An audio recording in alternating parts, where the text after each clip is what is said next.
Hər səpki allergiya deyil. Bəs valideynlər bunu həkimə qədərki müddətdə necə aydınlaşdırsın?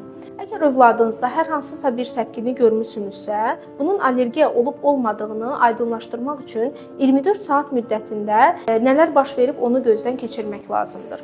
24 saat müddətində övladınız hansı qidaları tükətib və ya ümumiyyətlə bu günə qədər yemədiyi hər hansısa bir qidanın tükətimi baş vermişdirsə, bundan başqa şampun, krem, ətir kimi vasitələrdən istifadə olunmuşdursa, deyək ki, bu hal uşağınızda baş verib və bunu siz aydınlaşdırmısınız, bəs nələri etmək olmaz. Övladınız əgər həmin səpki olan nahiyəni tez-tez qaşıyırsa, buna icazə verməyin. Bundan başqa allergiya əleyhinə hər hansısa bir vasitənin həkim kontrolu, həkim müayinəsi olmadan qəbul edilməsi də yol verilməzdir.